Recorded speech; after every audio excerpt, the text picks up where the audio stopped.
Hi, and welcome to the Handbag Designer 101 podcast with your host, Emily Blumenthal, handbag designer expert and handbag fairy godmother, where we cover everything about handbags from making, marketing, designing, and talking to handbag designers and industry experts about what it takes to make a successful handbag.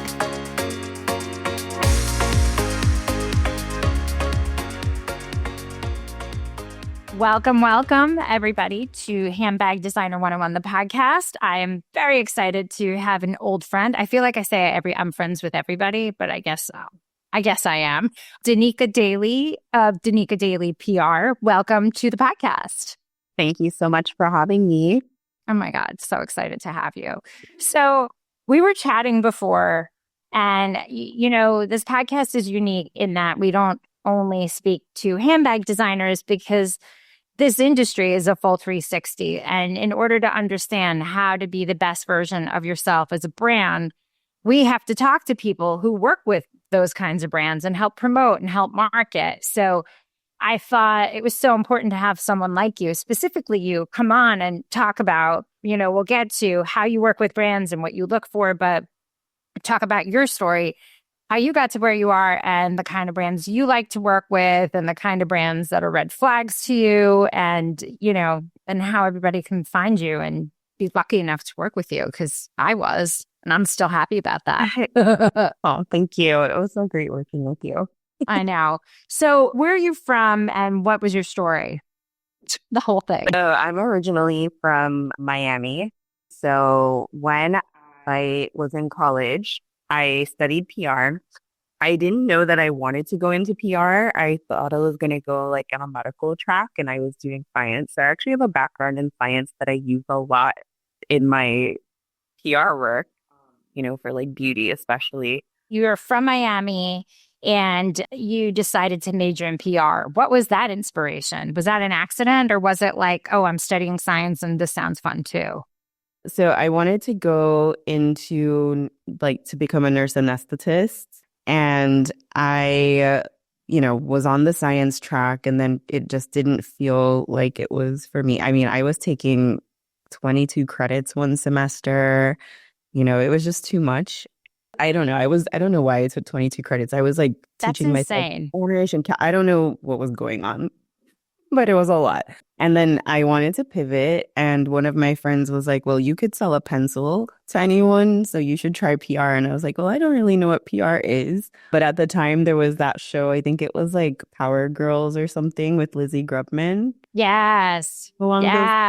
Yes. I remember that. And that was before the 𝐾𝐞𝐬𝐢𝐬 shows and all of that. So I was watching that, and I was like, oh, I've been kind of doing these things prior to even college.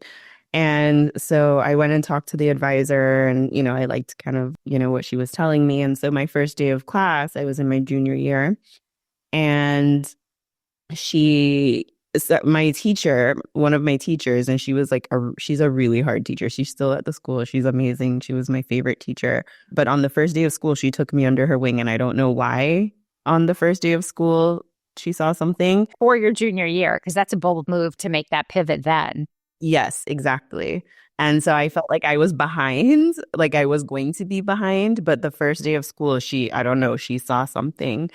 And, she always pushed me and inspired me. And she was like, no, you need to, because I was like, well, I don't know. I'm just trying this, but I may go back into science. And she was like, no, stay with this. This is what you're going to do. You're doing PR. You need to do PR. This is the career for you.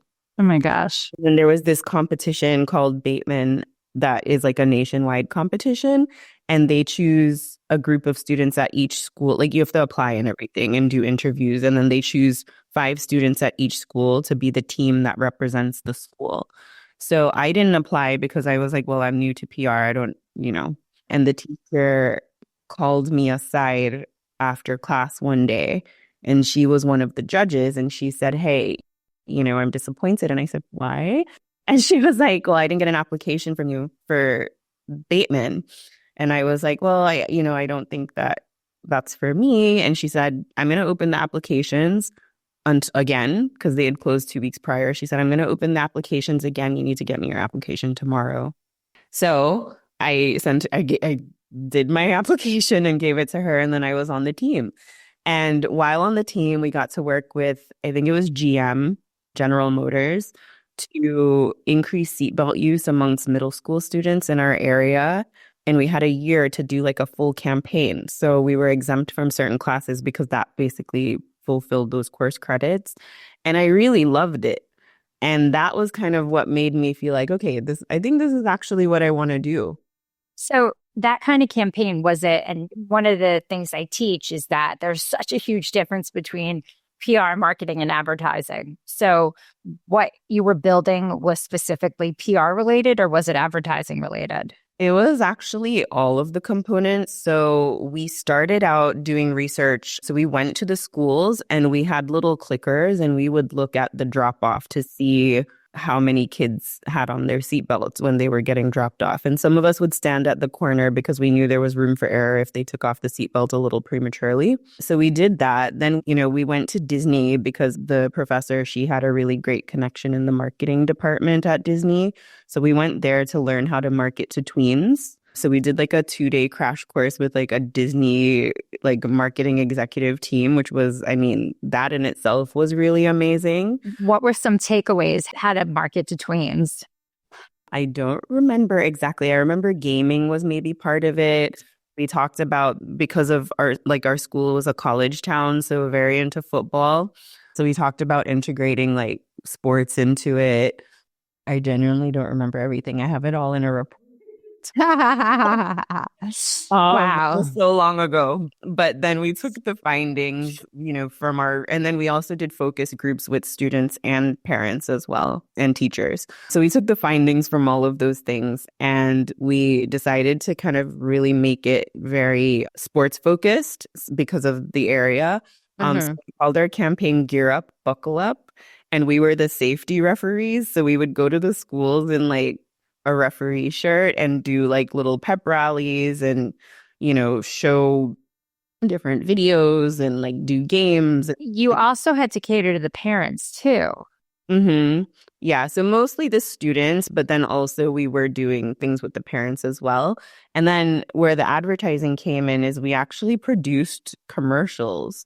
And we got some of the football players from the college team to participate in the commercials, and these commercials aired on actual local television. Wow. So we did the production for it. Like I was actually in 2 of them. So one lived online and one was a PSA that, actually was playing on local news stations. So all of that information is wildly important because I think so many brands and so many designers and so many handbag brands specifically aren't doing this kind of research on who their client is. And I think that's so key to point out that everything you were doing was building into the DNA of the brand in order to design into what you were trying to sell. Yes. Research is such a key component. And I think even starting off with a competitor analysis and like looking at your competitors and seeing, okay, these are brands that I think are really aligned with mine. And, this is who's writing about them. This is how they're writing about them, like looking at the stories that they're featured in. Are they in a lot of market roundups, like where it's like a listicle? Are they in a lot of features? And if they are getting those feature stories, what is the angle? Because it's not just that it's a bag, like it has to be something special. And what are they using that's special? And then using that to determine what's special in yours. And then also not looking just at direct competitors, but also just brands that are, somewhat aligned. So like for a handbag brand, you can also look at shoe brands. But then, you can also look at how is a jewelry brand positioning themselves differently from others, and how they're getting so many things. So you can definitely dive into other areas. And something like, we work with brands that are not just in fashion or not just handbags. We have some food and CPG clients. We have beauty clients. We've even worked with luxury cannabis. And I feel like our work in these different areas helps inform the other areas because it lets us bring our brands kind of just outside of only their niche and put them into other places that are more lifestyle because, someone who's interested in handbags is also interested in food and also interested in travel. And so it's really just, we like to just think of the consumers on a whole and where they're finding their information versus just looking at the menu of just like handbags. I think, again, doing that competitive analysis is so important. And then following through again with the other categories that are aligned with that, like what products does your customer use within that demographic, and then researching how they use their media consumption. How did they promote? How did they market? Going on to their social and looking at the comparison of what are product placements, what are lifestyle, what are brand overall education. And I think looking at and then determining the formula, how other people do it, I think can really shape how and what you do. And also how the brands with whom you want to work. 100%. That research is so important. And then also gathering the data after, and knowing like what are your statistics, what worked, what didn't, so that you know what to do more of and what to do less of. Like if there are certain press features that are not converting or certain influencers that aren't moving the needle, understanding like what is moving the needle and what isn't, so that you can do less of that and more of what's moving it. Can I ask you, and then we're going to boppity bop around in terms of marketing and brand, in terms of how you as a publicist works with brands, the direction of what the expectation is, because I know people work differently with different clients. Some, of course, are like, we'll give you the homework, like based on what you should do, i.e., post on TikTok X amount of times, post on Instagram, make sure your content looks XYZ, versus you saying, okay, we'll take it over. We'll do it on your behalf. We'll log in and do all that.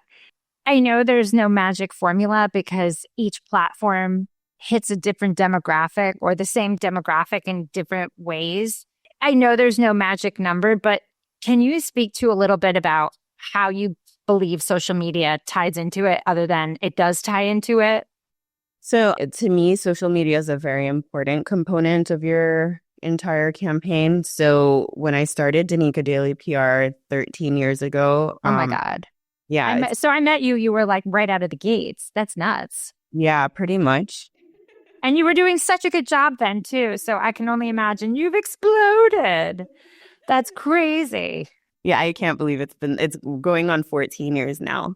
That's nuts. When I started it back then, a big part of what of our services was influencer marketing from the beginning. And then also how that integrated with social. And, prior to starting the company, I worked at an agency and I was working in the luxury space. And influencer marketing wasn't a term, but YouTube videos started coming out. They weren't even called YouTubers yet. And I was, oh, these people are like talking about their makeup. Let's send them some mascara, So I started doing it then. And when I started my agency, I was like, okay, this is an important component because this is going to start growing where, we're getting people product and, kind of like expanding that way. So from the very beginning, I've always had the philosophy that PR isn't just press, because as consumers, we're getting our information so many other places. And especially now in 2024, it's so important to have like a multifaceted approach to PR and marketing and advertising. It all really goes hand in hand. So social media, there are some brands where TikTok makes sense and there are some brands where TikTok doesn't make sense. There are brands that are doing super well on Pinterest, and that's kind of how they're catapulting. When it's funny that we don't, like, a lot of people don't think of Pinterest anymore as kind of a marketing tool. How do you define Pinterest as a marketing tool? What are they doing? Are they creating pin boards based on their brand's DNA constantly? What does that look like? So I actually am not using Pinterest as much, but I did go to a talk a couple weeks ago with a founder of a jewelry brand. And she was saying that her business really moved with Pinterest. So I think what they're basically a lot of people will use Pinterest still as a shopping tool, and then they're actually clicking through and shopping. So posting, what they've been doing is they've been posting lifestyle photos and product photos, and then people are, shopping on Pinterest. And I've been hearing that a lot, which, I think it's something that we need to reintegrate into strategies. There's so much. It's too much. But oh my there are gosh. brands where TikTok makes sense, and there are brands where TikTok doesn't make sense. It depends on the demographic. TikTok Shop is such a great avenue because that is like a built-in affiliate, and creators will want to utilize your product because they get that commission from TikTok Shop. But then there's an audience for Instagram as well that's going to be different. And then it's also having somebody on your team or a third party, an agency or freelancer that can manage TikTok versus Instagram, because that's different content. You can't just recycle. Yeah. If you ever wanted to start a handbag line and didn't know where to start, this is for you. Living proof that independent designers can make it big. Emily Blumenthal is one prime example. If you had dreams of becoming a handbag designer and didn't know where to start, this is for you. If you have a handbag brand and are in need of strategy and direction, this is for you. I'm Emily Blumenthal, handbag fairy godmother and handbag designer expert, and this is Handbag Designer 101, the masterclass. Over the next 10 classes, I will break down everything you need to know how to make, market, and manufacture a handbag. Broken down for you that you'll not only skip steps in that handbag building process, but also save money in that learning curve. For the past 20 years, I've been teaching at the top fashion universities in New York City, created the Handbag Awards, and also the Handbag Designer 101 podcast. I'm going to show you like I have countless brands, from sketch to sample to shelf, whether you're just starting out and don't know where to begin, or even if you have a handbag line and just need some strategic direction, the Handbag Designer 101 Masterclass is just for you. So let's get started, and you will be the creator of the next It Bag. Join me, Emily Blumenthal, with the Handbag Designer 101 Masterclass.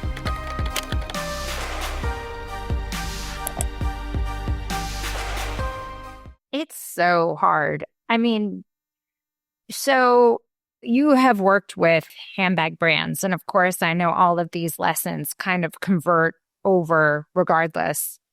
What do you look for in a client for representing, and what are some red flags to you? What I look for in a client is really good branding. We typically have kind of like a certain, not necessarily like a certain demographic, but kind of. We have like certain personalities that we cater to. And I find that we like to take on clients that me or my team are the audience for, because then it makes it easier to sell it. With that being said, we have others that we know how to market, and we know, we know how to approach their strategy and, execute on that. But typically we find the most fun ones to be the ones that we're the audience for. So that's usually what we look for, like really good branding, solid product, like a good range, or even if it's just a hero product, we want it to be like a really strong hero product, really great imagery. And we help our clients to kind of like do some creative direction and then get a great photographer and or an outside creative director to kind of help zhuzh up content a bit. But we typically like to see that the brand has a good aesthetic in their photography, because that makes our job easier. Some red flags, if they don't have high-res imagery, or, People don't realize how important that is, as I'm sitting in half the darkness here. So much for high res right here. Let me see if I can move this around. Yeah, I think quality images is something that's so underrated, but it's like so key, to know how to shoot a product. How do you define the need for product shots versus lifestyle shots? And product shots, one would define potentially is that it's a clean photo with a white background of your product. And a lifestyle shot would be the product in the wild, potentially being used by someone that shows who the customer is and what the USPs, the unique selling points of the brand. I have found that the lifestyle shots tend to be a hot mess when you ask somebody else to do it. I think it depends on the brand. And that's something that I look at, because if the aesthetic up front isn't super solid and it doesn't seem like something that we can help adjust easily, like if they're pushed back on, like if they really love the bad photography or something, and then that's kind of like a red flag to me that we're not going to have the same kind of like aesthetic goals. Yeah, and the same goals.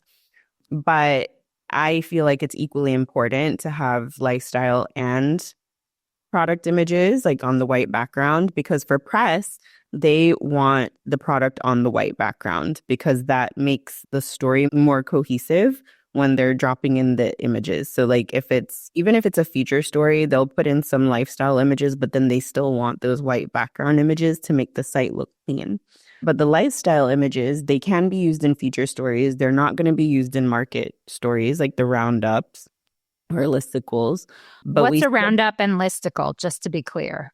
So that is a market story, is when the real name is market story. So a market story is when it's like a shopping story where there's a lot of products listed. So it's like 5 handbags to shop for fall, 10 handbags to give to the fashionista in your life for the holidays. So those stories, those will always be the product on a white background. That's a non-negotiable. And that, like, if you don't have that, that's like a way to not get into the story. Can I just throw in one more point that people need to recognize that a product shot is, think of it, and I hate saying that your bag or your brand is your baby, because it's not. It's a business. You want it to make money. And unless you see your children as money makers, they are not the same. However, in product shots, I've had to explain to a lot of designers that if you were taking a picture of your child, you would want them in their best clothes. You would want them to be standing up straight. You would want their hair combed. You wouldn't want dirt on their face. That same thing goes for products. Speaking of handbags, make sure they're stuffed. Make sure that they're standing up. If you have a product that doesn't stand up on its own, they're a lot harder to sell, and it's a lot harder to show. So look at other brands that have that. That's where that competitive analysis comes in. See who else is doing slouchy hobos. How are they shown? Go to Saks, go to Neiman Marcus, go to Bloomingdale's.com to see how they're merchandised. That is how you want your product to look. It's not because, yours, you did it and you think it looks good. It's just not real. That's not real. Yeah, no. It definitely has to be like consistent lighting. The product is like standing showcased straight up, forward. If, alternative images can be where they're kind of angled, the bags are kind of angled, you can show the interiors, but the most important is showing the front. Yeah, exactly. And making sure it's stuffed. And making sure if you have a bag that is somewhat slouchy, that all the wrinkles are smoothed over so the light doesn't hit in funny spots, because the light picks up on everything. And there are services, the name of one of them is escaping me, but there are services where you can send your product and they'll shoot like those images for you and then send it back. And you don't even have to worry about, any creative direction or anything, because they're doing solely these product shots. If you can remember, please share, and when we go live with this, I'll make sure I share it, because that's an amazing resource. I'll look for it after this. Yeah, it's escaping me right now, but I'll look for it. Can we talk a little bit about also expectation, that when you are outsourcing or hiring someone to represent your brand, that the reality is that you probably won't get press immediately, or you can get press immediately, and then there might be a pocket of silence after, because people have seen the product and have already covered it. And especially if you're a smaller brand that isn't putting out new product constantly every season, which I don't believe people should, that if you have this hero product and selling again and again and again, and you can potentially do it in a different color every season just to compensate, that paying someone does not necessarily mean that you're guaranteed coverage. Mm-hmm. Yeah, so PR is definitely a marathon. It's something that builds over time. I do think it's important to set those expectations that it's not, out of the gate, you're not getting like 50 press clips. There's like time to get it to the editor, get them familiar with the product. And then it's also based on the editor's schedules, their editorial schedules, because they have a plan that is sent down from a higher up. And then as well as like stories that they introduce as well. So some stories can land immediately and some can take a year to get, to land like from communication until the initial communication until it actually goes to print. We once had a story that, the editor asked for an exclusive. And then a few days later, she was like, actually, I just got a lot of things thrown on my plate. She did the interview and everything. She said, I just had a lot of things thrown on my plate. I'm going to have to table this for a bit, but I will circle back with you. And she did, but it was like maybe 6 months later, but the story was still brilliant. It was a full feature. It was amazing, but it was something that we ended up having to wait for, and some of the publications really are worth it because you want them to be able to, the editor to be able to invest the proper time to write a great story. The shopping stories, the market stories, people are actually, those are really great because people are going to those to shop. And that actually brings us into affiliate. That's an important component to have. I so want you to touch upon that. It's such an important component because so many publications are requiring affiliate to even be featured. And for anyone that doesn't, is not on an affiliate platform or doesn't know what it is, essentially you're tying into something with like share a sale or reversion. Share a sale is the preferred one amongst media.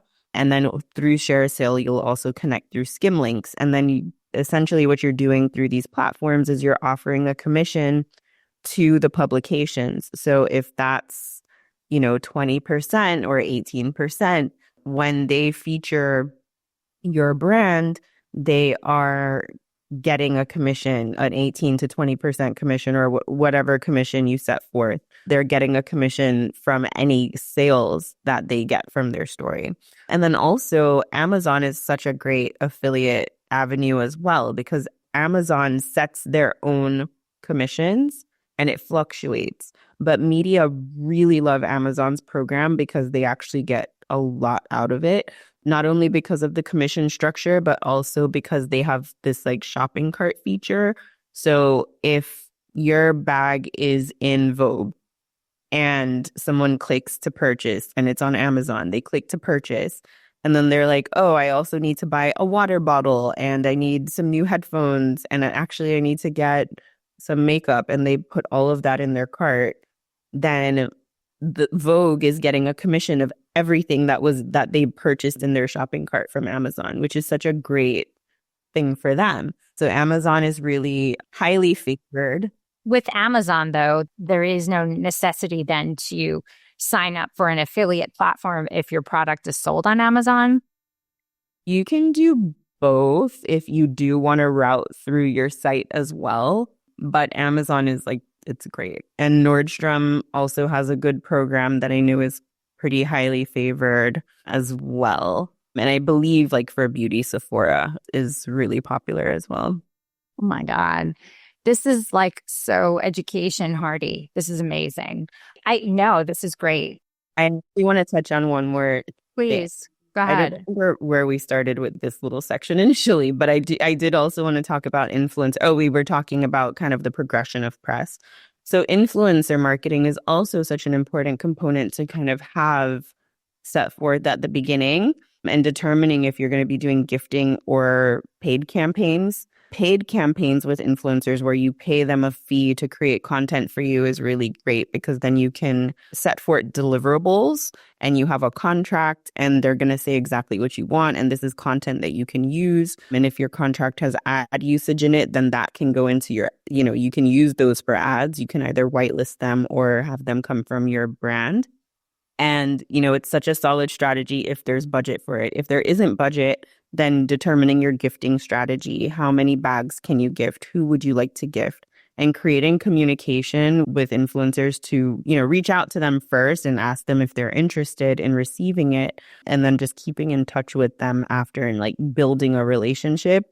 That really helps with, doing gifting and getting content out of gifting. We have a really great track record with gifting for our handbag brands. And, it's a good strategy. You just have to know who to reach out to, make sure that they're a solid fit. But influencer marketing works a lot faster than press. Yeah, well, press is not guaranteed. If you have a responsive influencer contact, you're going to be much more likely to have something happen. Can you just explain what white labeling means, just to be clear? White labeling is like when you're on Instagram and you get an ad, and it's an ad for a brand, but it's coming from the influencer. So the name on the ad says the influencer's name. That is white labeling or whitelisting. So it looks like it's coming from the influencer, but really the brand is paying to route it through the influencer's name. Got it. Danica, this has been, I don't want to overwhelm anybody because they're going to have to listen to this like 3 times. I would love to have you back again to talk about, strategy and press and more about like how to reach out to publications and how what you do is different than what someone does on their own. So I'd love to have you back because I think this has been so educational, and I think there's so many amazing nuggets in this, and you present it in such a palatable way that it's like something that can go down easier, because the marketing of a product is almost as important as the product itself, because you could have an amazing product, but it can sit in your basement, or you can dump a lot of money into Facebook, Instagram, TikTok ads, but if they're not targeted or strategic, then you've just pissed away and wasted all this money for nothing. And then you're left with no budget. And then when you want to hire someone like you, then they'll say, I don't have any money left. And that's like, okay, well, keep in touch. Because that's always the struggle. I mean, I've worked with so many designers that have been like, I'd love to work with you, but I've spent 10 times the amount I should have on manufacturing. And I'm like, I can't help you. I provide a service, and services are not free. I mean, I'm sure people will speak to you and, get some education. But beyond that, it's like, you are as good as the work and years you put in. And that's why people pay you, because you've got experience, and nothing beats that, because that comes relationships, that comes follow through, that comes results, Danica, how can we find you, follow you? I think everyone will want to know. So you can follow me on Instagram at Dena Daly PR. That is our business page, so you can see like what we're up to. You can email me at danica@danicadalypr.com. And that's also the website, the latter part of that email. So you can find And FYI, that's DANIKA. Yes. And DALY PR. Oh, right. Exactly. Oh, there's a lot of things we needed to spell. Danica, my darling, thank you so much. This has been amazing. Thank you so much for having me, and I can't wait to come back. Yay. Thanks for listening. Don't forget to rate and review, and follow us on every single platform at Handbag Designer. Thanks so much. See you next time.